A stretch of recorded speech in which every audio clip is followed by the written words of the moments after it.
On the evening of October 23rd, 1947, Frank Costello sat in a private dining room at the Copacabana nightclub on East 60th Street in Manhattan, surrounded by four men whose combined body count exceeded 50. The room was swept for recording devices twice daily. The door was guarded by two enforcers who'd worked for Costello since Prohibition. No weapons were allowed inside, except those carried by Costello's personal protection. The meeting had been called to discuss a problem that had been festering for 18 months. Ellsworth Bumpy Johnson, Harlem's most powerful black operator, had stopped following the rules. Costello was 56 years old, arguably the most politically connected mobster in American history. He'd built relationships with mayors, judges, congressmen, and police commissioners through a combination of strategic bribery and genuine charm. He was called the Prime Minister of the Underworld, not for violence, but for his ability to negotiate, to find accommodations, to make problems disappear through conversation rather than bloodshed. But some problems couldn't be negotiated away. And according to the four men in that dining room, Anthony Tony Bender Strollo, Vincent the Chin Gigante, Thomas Tommy Ryan Aboli, and Michelle Mike Miranda, Bumpy Johnson had become one of those problems. The specifics were laid out methodically. Since early 1946, Bumpy had been expanding his Harlem numbers operation beyond agreed-upon territories. He'd been recruiting runners from areas controlled by Italian operators. He'd been undercutting collection percentages, offering better terms to street-level workers, slowly draining talent and revenue from mob-connected operations. More significantly, he'd stopped attending coordination meetings. In the complex ecology of New York's underworld, where 5 Italian families, Irish operations, Jewish syndicates, and various ethnic territories coexisted through negotiated boundaries, attendance at coordination meetings was sacred. It was how conflicts were prevented, how territories were defined, how the peace was maintained. Bumpy's absence wasn't accidental. It was a statement. He no longer recognized the Italians' authority to summon him, to regulate his operations, to treat Harlem as their territory managed by a black proxy. "He's making us look weak," Tony Bender said, his Brooklyn accent cutting through the Cuban cigar smoke. "Every operator from the Bronx to Brooklyn is watching. They see him expanding without permission, ignoring our calls, and they start thinking maybe the rules don't apply anymore."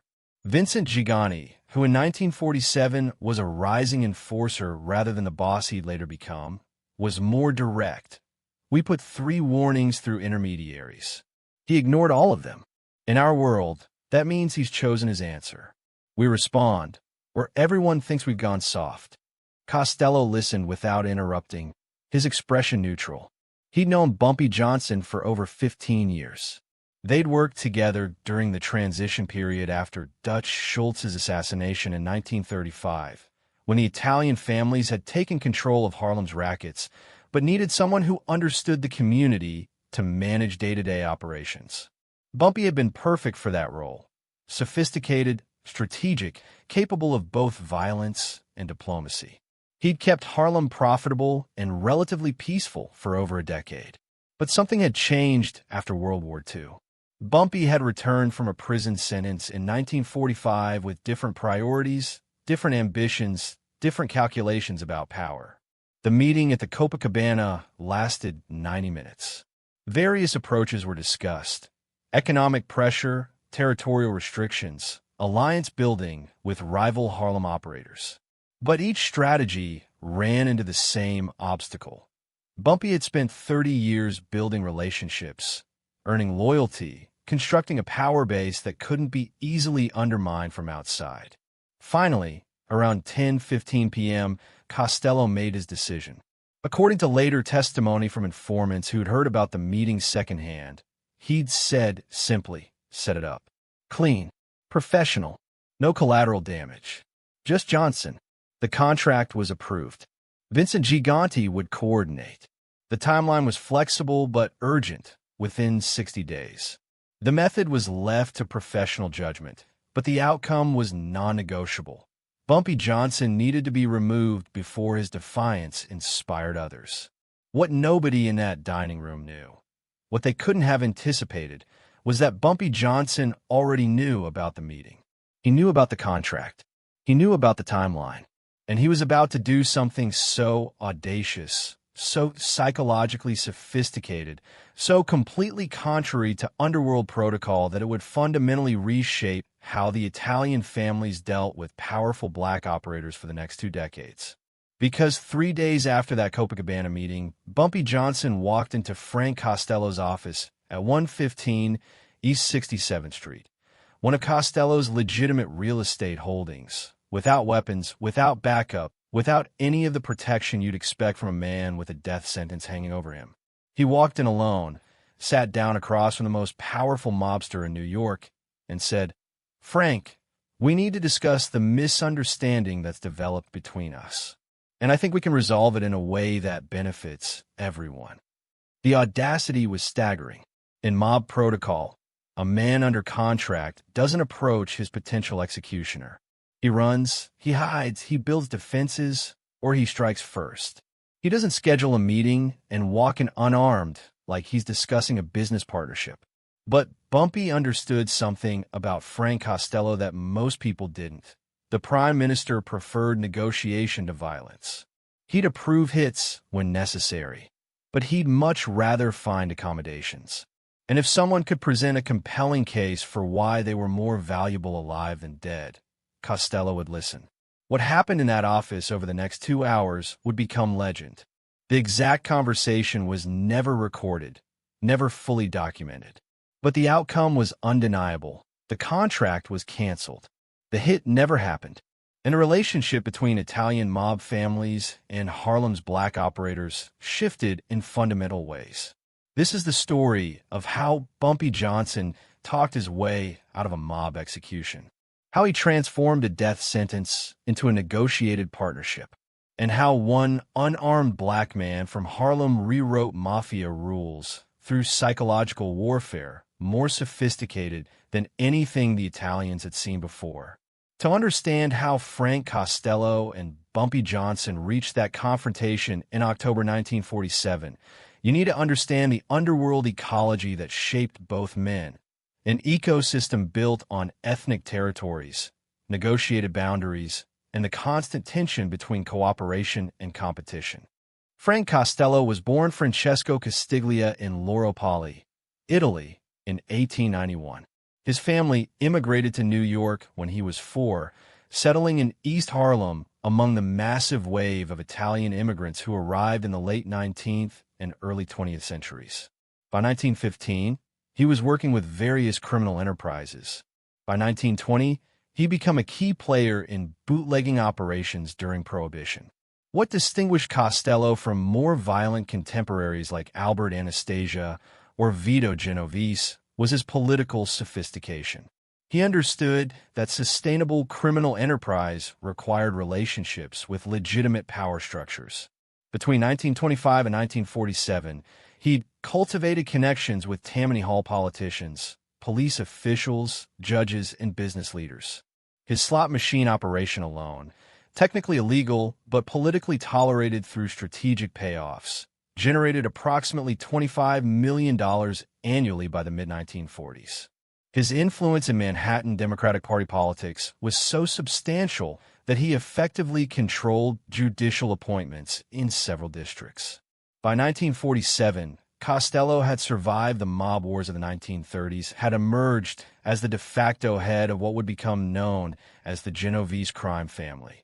Though Vito Genovese was technically the boss, Costello held actual power, and had built a criminal empire that functioned through political connections rather than just violence.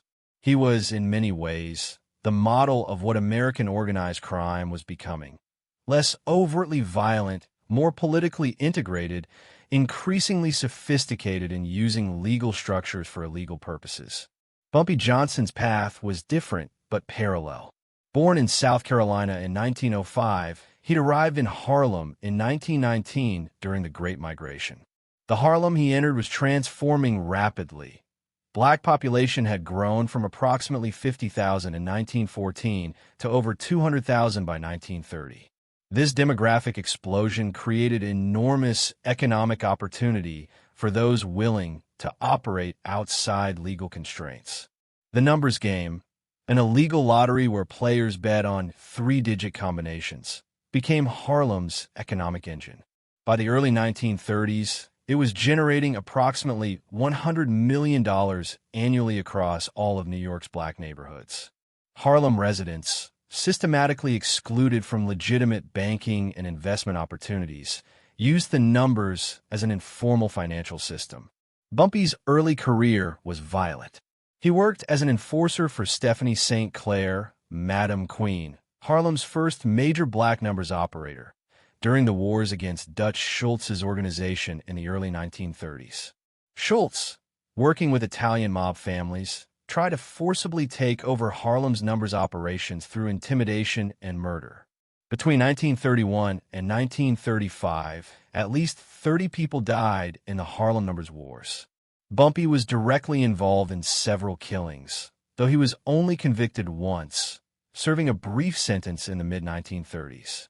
When Dutch Schultz was assassinated in October 1935, killed by the Commission for threatening to murder prosecutor Thomas Dewey without approval, the Italian families restructured Harlem's rackets.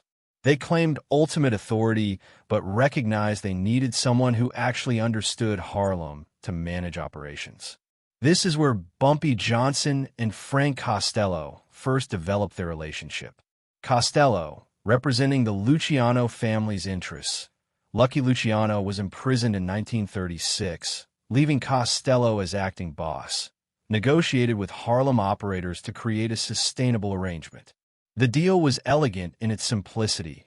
Black operators would run day-to-day operations in Harlem: recruitment, collections, enforcement, dispute resolution. The Italian families would provide protection from law enforcement through their political connections, would prevent other organizations from moving into the territory, and would take approximately 25 to 30% of gross revenue as tribute. For Bumpy, this arrangement was both pragmatic and humiliating. Pragmatic because it ended the violent chaos of the Schultz wars and provided political protection his organization couldn't secure on its own. Humiliating because it formalized Harlem's subordinate status, black operators making Italian bosses rich from black community gambling. Between 1935 and 1945, this arrangement functioned relatively smoothly. Bumpy built his organization, expanded his influence, became Harlem's de facto governor. He served another prison sentence from 1939 to 1945, but his organization continued operating during his absence, demonstrating the institutional strength he'd built. But when Bumpy returned from prison in 1945, he returned to a different world. World War II had transformed American society. Over 1 million black Americans had served in the military, fighting for democracy abroad while experiencing segregation at home. The cognitive dissonance created political awakening and demands for civil rights. Harlem in 1945 was more politically conscious, more economically ambitious, more unwilling to accept subordinate status than the Harlem of 1935. And Bumpy, watching these changes, recalculated his relationship with the Italian families. The 25 to 30% tribute that had seemed necessary in 1935 now felt like colonial taxation. The political protection the Italians provided was less valuable as black political power slowly increased. The arrangement that had been pragmatic now seemed like exploitation. So Bumpy began testing boundaries. Small moves initially, recruiting in areas technically controlled by Italian-connected operators, offering better terms to runners, slowly expanding his territory. Each move was calculated, plausibly deniable, never quite enough to justify immediate retaliation. But collectively, these moves signaled something the Italian families couldn't ignore. Bumpy Johnson no longer accepted their authority. He was building toward independence, toward controlling Harlem's rackets without Italian oversight or tribute payments. By early 1947, this tension had reached breaking point. Coordination meetings were held to address the situation. Bumpy attended the first two, listened to complaints, made vague commitments to respect territorial boundaries. Then he stopped attending altogether. In mob culture, this was equivalent to declaring independence. You either participated in the commission's regulatory structure or you were at war with it. There was no neutral ground. Frank Costello, as the most politically sophisticated mob leader, understood the implications. If Bumpy successfully defied the Italian family's authority in Harlem, other ethnic operators would follow. The carefully constructed system of negotiated territories would collapse into violent competition. But Costello also understood something else. Bumpy Johnson wasn't simply a defiant subordinate who needed to be eliminated. He was a sophisticated operator who'd built genuine community power over 30 years. Killing him would create a power vacuum that might be filled by less cooperative, more violent operators. This dilemma, the need to maintain authority versus the practical reality that Bumpy was more valuable as a partner than a corpse, would shape everything that followed. And when Bumpy walked into Costello's office 3 days after the Copacabana meeting, he was betting that Costello's sophistication would override his need for symbolic authority. It was a bet that could have gotten him killed. But it was also the only move that might allow him to survive with his independence intact. Because in October 1947, Bumpy Johnson understood a fundamental truth about power that would define the rest of his career. Sometimes the most dangerous thing you can do is also the smartest thing. And walking unarmed into the office of the man who'd just approved your execution was both. 3 days is an impossibly short time to learn about a secret mob meeting, confirm that a death contract has been approved, and develop a strategy sophisticated enough to survive the consequences. But Bumpy Johnson had spent 30 years building exactly the kind of intelligence network that could accomplish what seemed impossible. On the morning of October 24th, 1947, less than 12 hours after the Copacabana meeting ended, Bumpy received his first warning. It came from an unexpected source, a maintenance worker at the nightclub who also ran numbers for Bumpy's organization in the Bronx. Johnny Brocado was Italian-American, 43 years old, a man who existed in the margins between legitimate employment and minor criminal enterprise. He cleaned the Copacabana's private dining rooms every morning, arriving before dawn to remove cigar smoke, clean ashtrays, prepare spaces for the next day's meetings. On October 24th, cleaning the room where Costello had met with his associates, Johnny noticed something that the mobster security sweep had missed: a matchbook from Lenox Lounge, a Harlem nightclub where Bumpy held regular court. It was an unusual thing to find in a room used exclusively by Italian mobsters who rarely venture to Harlem socially. Johnny didn't know what had been discussed in that room, but he knew the combination of key figures, Costello, Gigante, Tony Bender.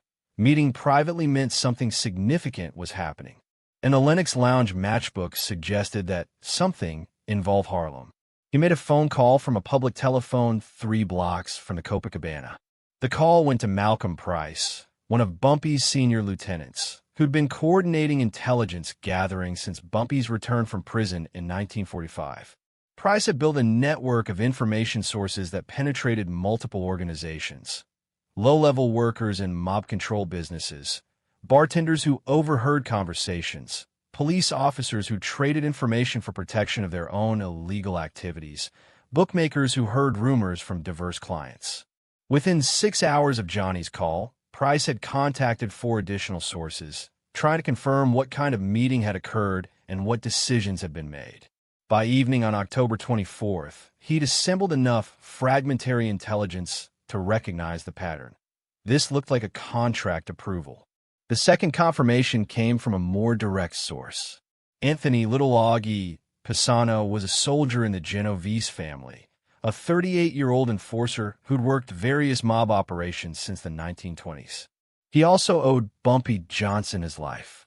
In 1943, during one of New York's periodic mob conflicts, Pisano had been marked for execution by a rival faction. Through circumstances never fully documented, Bumpy had intervened, providing Pisano with advance warning and safe harbor in Harlem until the conflict resolved. Pisano never forgot the debt. When he learned from associates that Gigante had been tasked with coordinating a hit on Bumpy Johnson, he made a decision that violated every mob code. He sent a message through an intermediary warning Bumpy about the contract. The message was deliberately vague, providing just enough detail to confirm the threat without revealing Pisano as the source. But it included one critical piece of information. The contract had Costello's approval, but Costello himself wasn't enthusiastic about it. He'd authorized the hit because his capos had argued it was necessary, not because he particularly wanted Bumpy dead. This detail, Costello's ambivalence, was what transformed the situation from hopeless to merely desperate. If Costello had personally wanted Bumpy eliminated, nothing could have prevented it. But if he'd approved the hit reluctantly, under pressure from subordinates, then there might be space for negotiation. By the evening of October 25th, Bumpy had confirmation from 3 separate sources that a contract had been approved, that the timeline was 60 days or less, and that Frank Costello's personal commitment to the hit was uncertain.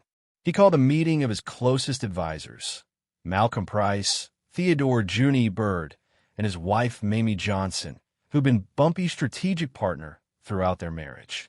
They gathered in Bumpy's apartment at 409 Edgecombe Avenue, a building known as the Triple Nickel, where Harlem's black elite lived. Professionals, entertainers, successful business people, and yes, the neighborhood's most powerful criminal operator. The discussion was remarkable for its analytical clarity. This wasn't 4 people panicking about an assassination threat. This was strategic planning conducted with the seriousness of military operations. Junie Bird argued for immediate retaliation. You hit Costello first. Public, visible. Send a message that contracts on you come with consequences. Malcolm Price disagreed. Killing Costello starts a war we can't win. The 5 families will unite against us regardless of our community support. We'd be dead within a month. Mamie offered a different perspective. We negotiate, but from strength, not weakness. Bumpy doesn't run, doesn't hide, doesn't act like a man under contract. He walks in and treats this like a business dispute between equals. It was Mamie's approach that resonated with Bumpy. Not because it was safe, it was potentially the most dangerous option, but because it was the only strategy that might allow him to survive with his authority intact. Running from a mob contract marked you as weak, as prey. Hiding demonstrated fear. Striking first meant escalation into unwinnable war. But walking directly into the lion's den, treating the contract as a misunderstanding rather than a death sentence, that demonstrated something more valuable than physical power. It demonstrated psychological dominance. If you're finding this story as compelling as I am telling it, consider subscribing. These narratives about power, psychology, and the hidden architectures of underworld politics. These are the stories that reveal how criminal empires actually function. Not through simple violence, but through sophisticated calculations about reputation, respect, and strategic audacity. The decision made, Bumpy needed to arrange the meeting. This couldn't be done through normal channels. Calling Costello's office directly would seem desperate or suspicious. It needed to appear natural, like Bumpy was simply requesting a routine business discussion. He reached out through Carmine, the Shiv Sabatino, a bookmaker who worked with both Italian and Harlem operations. Sabatino sent word to Costello's office that Bumpy Johnson was requesting a meeting to discuss recent territorial concerns and opportunities for mutual profit. The request was deliberately ambiguous.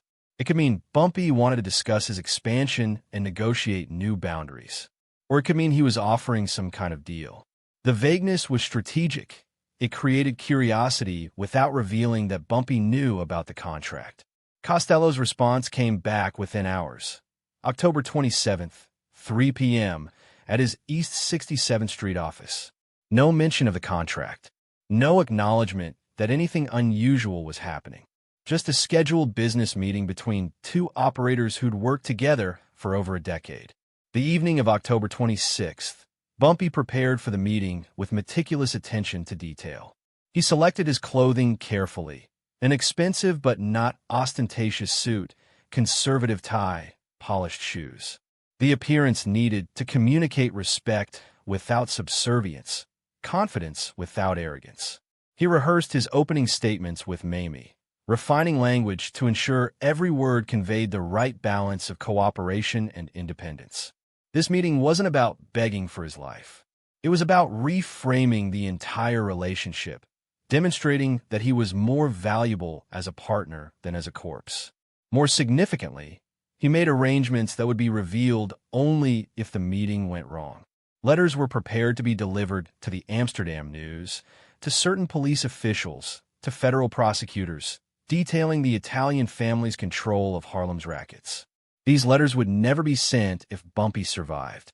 But if he was killed at the meeting, they would be mailed automatically, creating enough legal and media pressure to make the hit very expensive for Costello politically. This was Bumpy's insurance policy.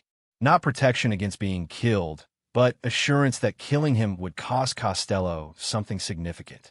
And Costello, being fundamentally pragmatic, would factor that cost into his calculations. On the afternoon of October 27th, Bumpy Johnson walked into 115 East 67th Street alone, unarmed, wearing a gray suit and carrying nothing but a leather-bound notebook. He took the elevator to the third floor, knocked on Costello's office door, and waited. When the door opened, Frank Costello stood there personally.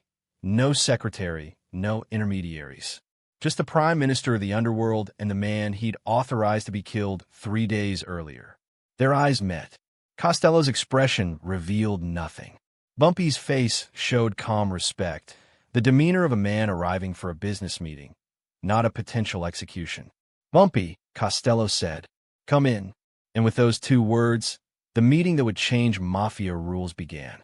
Frank Costello's office on East 67th Street was deliberately unremarkable from the outside. Just another space in a legitimate real estate holding, nothing to attract attention from law enforcement or curious observers. But inside, it was furnished with the understated elegance of a man who'd made tens of millions from criminal enterprise. Mahogany desk, leather chairs, artwork that was expensive without being ostentatious. 2 armchairs faced each other across a low table. Costello gestured to one. Bumpy sat, his movements controlled, relaxed. His hands rested on the chair arms, visible, unthreatening.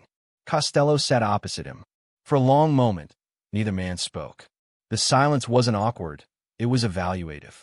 Each man reading the other, recalibrating assumptions, preparing for whatever conversation was about to occur. Finally, Costello spoke. "You got balls, Bumpy. I'll give you that. Walking in here alone, after—" He paused. "After certain discussions have occurred." Bumpy met his gaze steadily. "I walked in here alone because I trust you, Frank. You're a businessman. Businessmen prefer profitable partnerships to expensive conflicts. I'm here to propose a partnership that benefits both of us more than the alternative." It was a masterful opening. By saying, "I trust you," Bumpy implicitly acknowledged that Costello had the power to kill him. Trust implies vulnerability. But by immediately pivoting to profitable partnerships, he reframed the conversation from execution to opportunity. Costello leaned back slightly. "You're aware that people in my organization believe you're becoming a problem? That you're not respecting established arrangements?" "I'm aware that my expansion has created concerns," Bumpy replied. "But I'd suggest those concerns are based on outdated models of how our operations should function." "Outdated models?" Costello's tone carried warning. This was the moment where the conversation could turn dangerous. Calling the mob's territorial system outdated was essentially rejecting their authority. But Bumpy continued with careful precision. "Frank, the arrangement we established in 1935 made sense for 1935. Harlem needed stability after the Schultz Wars. Your organization provided political protection we couldn't access. We paid tribute for valuable services. But the world has changed. Harlem has changed, and the arrangement needs to change with it." He opened his leather notebook, revealing pages of neat handwriting, numbers, projections, strategic analyses. In 1935, Harlem's numbers operation generated approximately $3 million annually. Today, it's generating over $12 million. The operation has quadrupled, but the percentage your organization takes hasn't changed. You're taking 25% of a much larger operation without providing proportionally more value. Costello's expression remained neutral, but his attention sharpened. This wasn't what he'd expected. Bumpy wasn't begging, wasn't offering increased tribute to save his life. He was making a business case for restructuring their relationship. Bumpy continued. More significantly, the political protection you provide is becoming less valuable. I've spent 12 years building relationships with Harlem's legitimate political structures, city councilmen, state assembly representatives, even connections to the mayor's office through community organizations. I'm not as dependent on your political network as I was in 1935. This was dangerous ground. Bumpy was essentially arguing that the services Costello's organization provided, the justification for their 25% tribute, were decreasing in value. He was building towards something that could be interpreted as a demand for independence. But before Costello could respond, Bumpy delivered the reframe that would make the entire negotiation work. However, I'm not proposing to end our arrangement. I'm proposing to make it more profitable for both of us. He turned a page in his notebook. Currently, you're taking 25% of Harlem's numbers operation, approximately $3 million annually. I'm proposing we reduce that to 15%, but expand our cooperation into new territories and new enterprises where my organization can be useful to yours. Costello's eyes narrowed. You want me to accept less money. I want you to accept less money from one operation in exchange for more money from multiple operations. I'm offering to help you expand into territories and enterprises where your organization currently has limited access or faces community resistance. Bumpy's next words were crucial. Frank, you're the most politically sophisticated operator in New York. You understand that the future of our business isn't unlimited territorial expansion. It's diversification, legitimization, integration with legal structures. I can help with that in ways your current operations can't. He laid out his proposal with remarkable specificity. First, he'd assist Italian operations in other black neighborhoods, the Bronx, Brooklyn, where community resistance had limited mob penetration. His reputation and connections could smooth those expansions. Second, he'd share intelligence about law enforcement activities in Harlem that might affect Italian operations. His network of police informants was extensive and could provide early warning about investigations. Third, and this was the most innovative element, he'd help certain Italian-owned legitimate businesses establish presences in Harlem, providing community relationships that would facilitate everything from real estate deals to legitimate nightclub operations. In exchange, he'd pay 15% tribute instead of 25%. He'd maintain current territorial boundaries in Harlem itself, and he'd continue attending coordination meetings to prevent misunderstandings. The genius of this proposal was that it reframed their relationship from patron-subordinate to strategic partnership. Bumpy wasn't asking for independence. He was offering a more sophisticated form of cooperation that acknowledged his value as more than just a tribute-paying subordinate. Costello listened without interrupting. When Bumpy finished, the Prime Minister stood and walked to the window, looking out at East 67th Street, 3 stories below. For several minutes, he said nothing. Bumpy waited, maintaining his composure even though he knew these minutes might determine whether he lived or died. If Costello rejected the proposal, if he interpreted it as insufficient deference, the contract would proceed. Bumpy had no protection, no backup waiting outside. His only weapon was the case he'd just made. Finally, Costello turned back. You understand what you're asking? You're asking me to tell 4 capos who want you dead that not only am I not going to kill you, I'm going to accept less money from you and call it a better deal. I'm asking you to explain to 4 capos that you've negotiated a more sophisticated arrangement that increases overall profit while reducing potential conflict. That's not weakness, Frank. That's exactly the kind of strategic thinking that made you the Prime Minister. The title, Prime Minister, was deliberate flattery, but it also contained truth. Costello had built his reputation on negotiation, on finding solutions that avoided violence while maintaining profit. Bumpy was appealing directly to that identity. Costello returned to his chair. This proposal assumes, I trust you to follow through, that you won't take the reduced tribute as victory and then continue expanding without cooperation. It assumes we both recognize that our mutual benefit depends on trust, Bumpy replied. You trust that I'll provide the services I'm offering. I trust that you'll respect Harlem as my primary territory as long as I respect the boundaries we negotiate. That's how partnerships work. What happened next was later described by informants who'd heard about it from Costello's associates. The Prime Minister made a decision that violated conventional mob wisdom, but demonstrated exactly why he was called the most sophisticated operator in the underworld. He extended his hand across the table. 2-year trial. We restructure the arrangement as you've proposed. After 2 years, we evaluate results. If the new model is more profitable than the old one, it continues. If not, we renegotiate. And, Bumpy, if you betray this arrangement, there won't be another meeting. We clear? Bumpy shook his hand.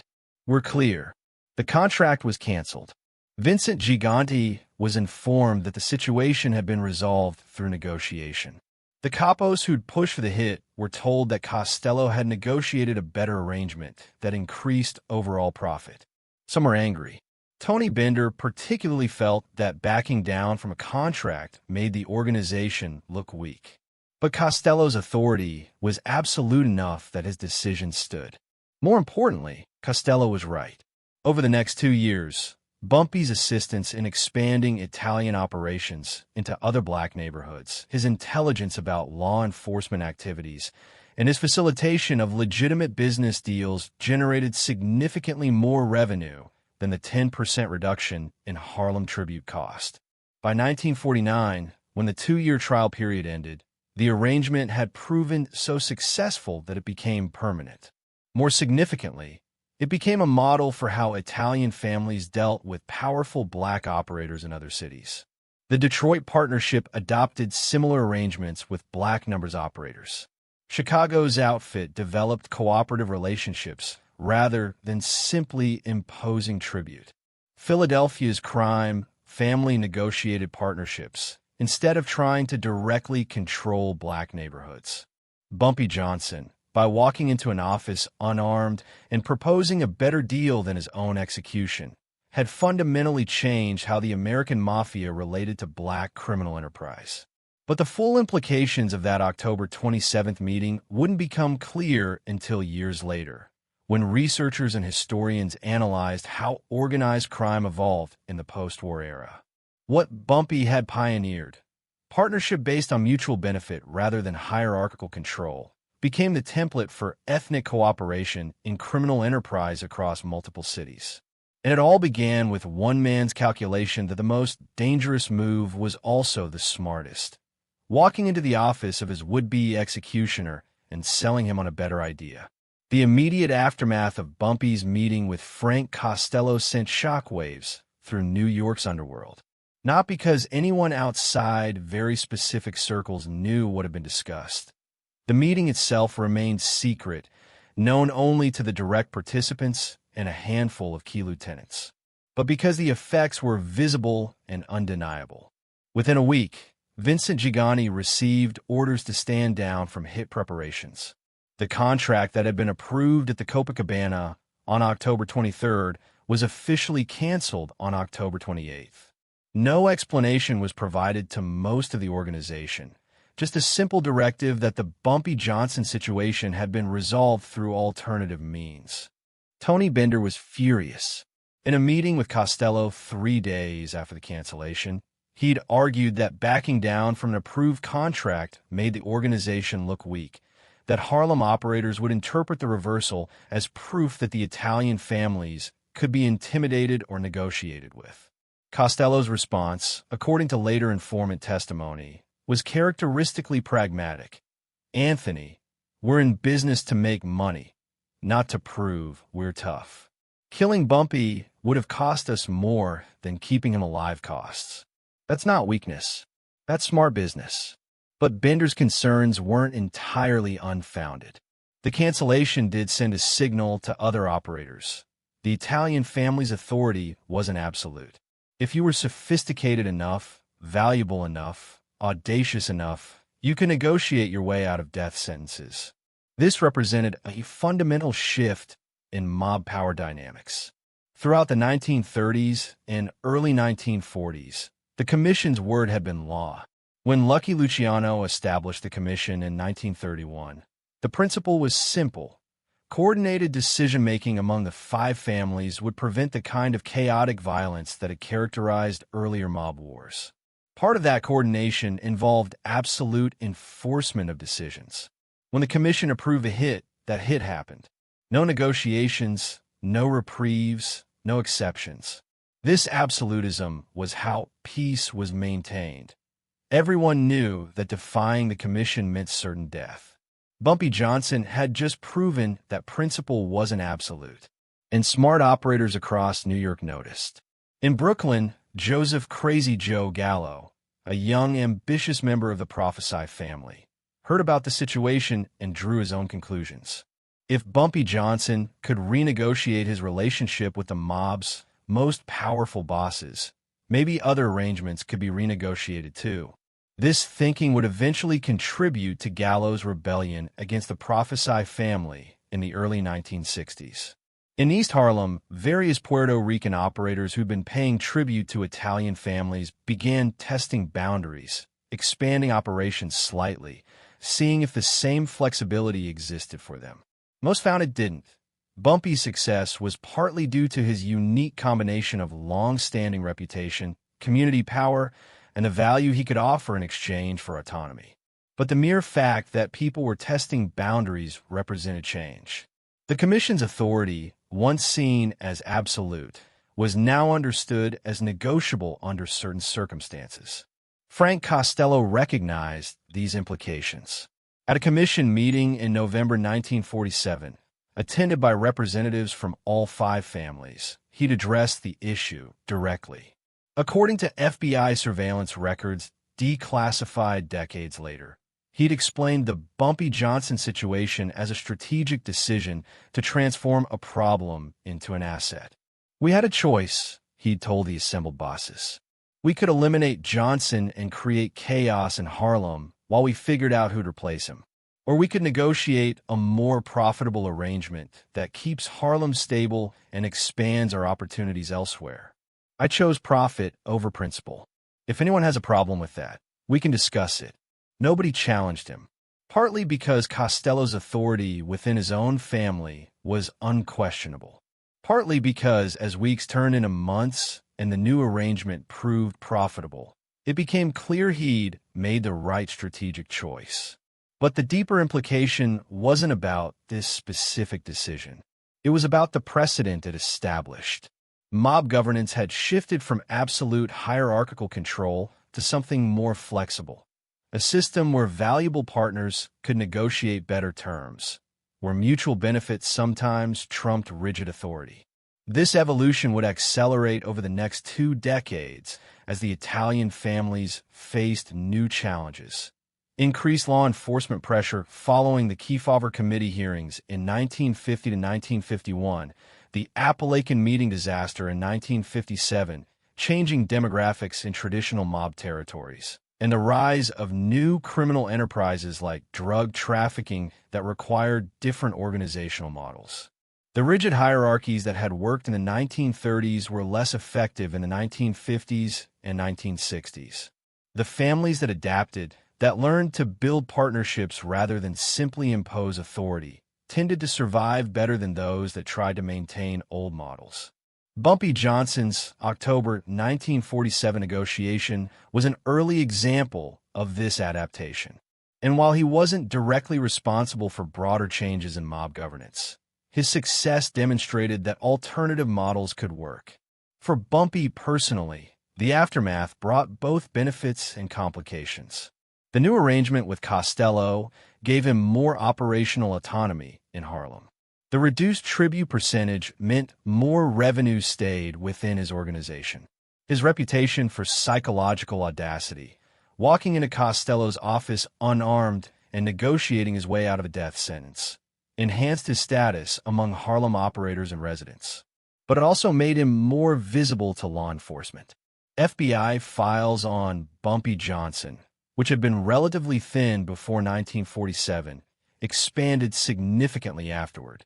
Federal agents noticed his enhanced status, his apparent elevation within underworld hierarchies. They began more systematic surveillance, looking for federal charges they could develop. This attention would eventually lead to Bumpy's conviction on drug conspiracy charges in 1952 and a 15-year sentence, though he'd served less than that before being released in 1963.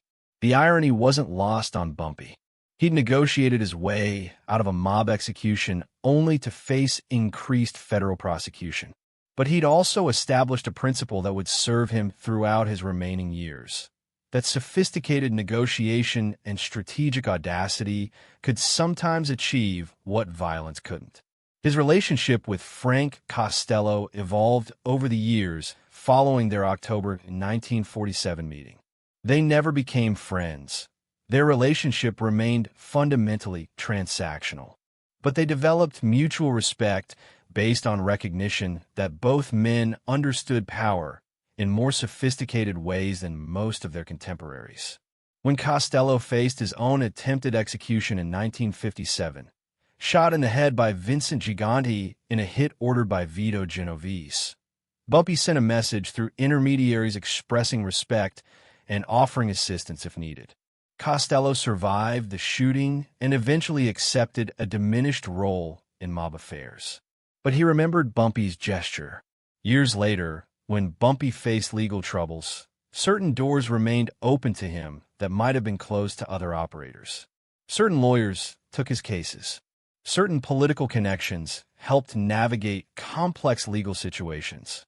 The mob's informal support network, which Costello had helped build and maintain, continued functioning on Bumpy's behalf even after Costello's active role ended. These weren't direct interventions. They were the kind of subtle assists that powerful people provide to those they respect. A word in the right ear, a connection made, an introduction facilitated.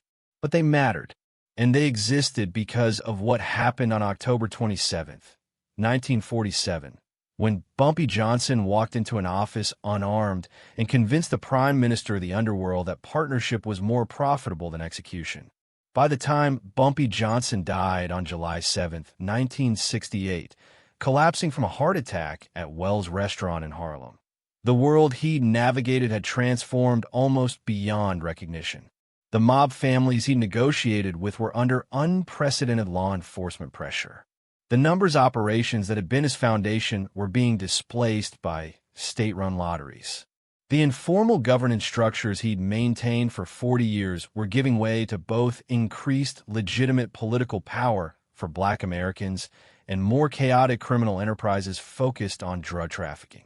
But the precedent he'd established in October 1947, that sophisticated negotiation could restructure even the most dangerous power dynamics, that precedent endured.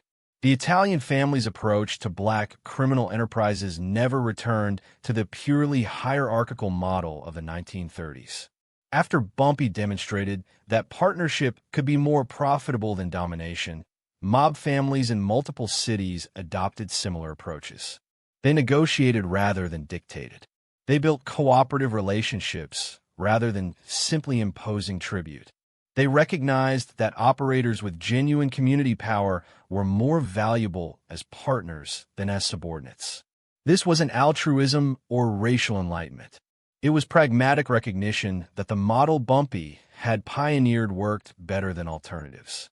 And the mob, whatever its other characteristics, was fundamentally pragmatic about profit. Frank Costello lived until 1973, dying at age 82 of a heart attack. In his later years, diminished from power but still respected, he occasionally told stories to younger associates about the various negotiations and strategic decisions that had defined his career. The Bumpy Johnson meeting was apparently among his favorites, not because it had been pleasant or easy, but because it exemplified the kind of sophisticated power play that Costello valued more than crude violence. According to associates who heard these stories, Costello would emphasize the audacity. The man walked into my office knowing I'd approved a hit on him. Most guys in that situation, they run or they hide or they try to kill you first. Bumpy? He sits down, opens a notebook, and gives me a business presentation about why keeping him alive is more profitable than killing him. That takes balls and brains. Both are rare. Having both together, that's why he survived when 100 other guys didn't. The broader lesson, that power built on genuine community relationships was more durable than power built purely on violence, influenced how organized crime evolved in the post-war era. The families that recognized this, that built partnerships and cooperated with ethnic criminal enterprises rather than trying to dominate them completely, tended to be more successful long-term. The families that clung to old hierarchical models found themselves increasingly isolated, fighting expensive territorial wars, losing ground to both law enforcement and rival organizations. This wasn't the only factor in organized crime's evolution, obviously. Law enforcement pressure, changing economics, demographic shifts, and broader social changes all played roles. But the principle Bumpy had demonstrated, that sophisticated negotiation could restructure power dynamics, became part of how the underworld operated. For Harlem specifically, the aftermath of the 1947 meeting created space for black criminal enterprise to develop with somewhat more autonomy than had existed previously. This didn't make those enterprises legitimate or morally defensible. Bumpy's organization, and those that followed, continued profiting from gambling addiction, loan sharking, and other activities that hurt individuals and communities. But it did mean that profits from those enterprises stayed more fully within black communities rather than being extracted as tribute to Italian families.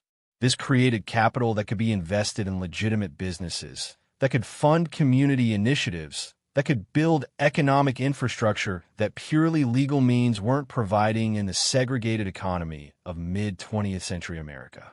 Again, this doesn't absolve criminal enterprises of moral responsibility, but it does complicate simple narratives about organized crime in black communities.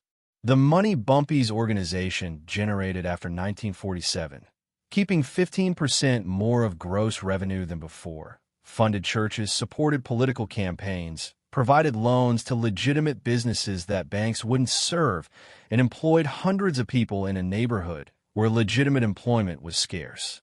The tension between criminal methods and community benefit was never resolved. It couldn't be because it reflected larger systemic problems. Systematic exclusion from legitimate economic participation that made criminal enterprise one of few paths to capital accumulation for black entrepreneurs. What the October 1947 meeting changed was the distribution of power and profit within that criminal economy. It didn't eliminate the moral problems, but it did shift who benefited and how. By the 1960s, when civil rights legislation began opening legitimate economic opportunities, when black political power increased through voting rights and political organizing, when state lotteries began providing legal alternatives to numbers games, the world that had made Bumpy Johnson necessary was starting to disappear. Not quickly enough for those who'd suffered from the absence of legitimate opportunities. But the direction was clear. The future wouldn't require shadow governments built on criminal enterprise, because legitimate governance would finally serve black communities more effectively. Bumpy didn't live to see this transition complete. He died in 1968, the same year Martin Luther King Jr. was assassinated, the same year Robert Kennedy was killed, the same year riots erupted across American cities in response to systemic racism and inequality. He died at a moment of tremendous social upheaval, when the world he'd navigated was transforming, but the future remained unclear. His legacy was complicated, as it should be.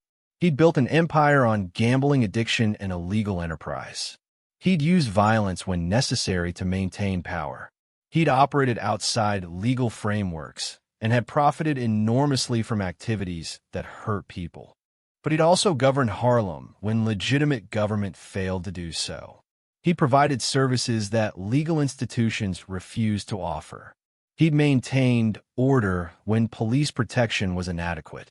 He'd built economic structures that created employment and capital in communities systematically excluded from legitimate economies. And on October 27, 1947, he'd walked into an office unarmed and rewritten mob rules through psychological sophistication more impressive than any violence could have been. That meeting, that moment of strategic audacity, became legend in underworld circles for decades afterward.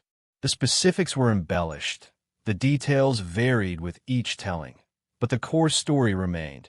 Bumpy Johnson had faced down a death sentence through sheer intelligence and negotiating skill. For young black men growing up in Harlem and similar neighborhoods, that story carried powerful symbolism.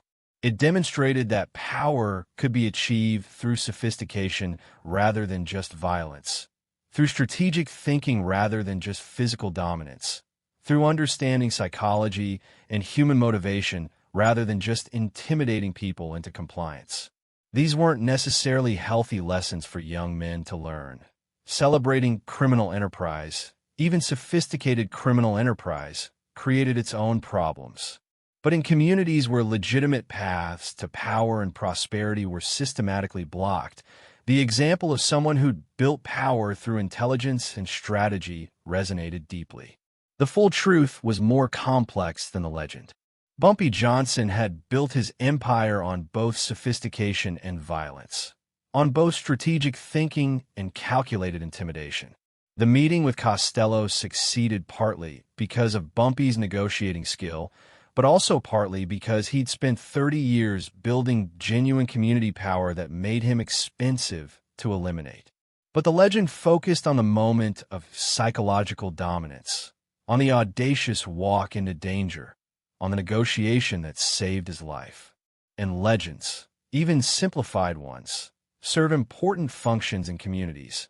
They provide examples, create narratives about possibility, demonstrate that power can be achieved in multiple ways.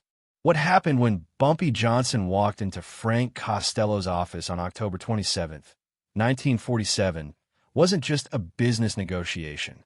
It was a demonstration that informal power, built on community relationships and strategic intelligence, could restructure relationships with formal criminal hierarchies. That demonstration changed mob rules. It established precedents that would influence organized crime for decades.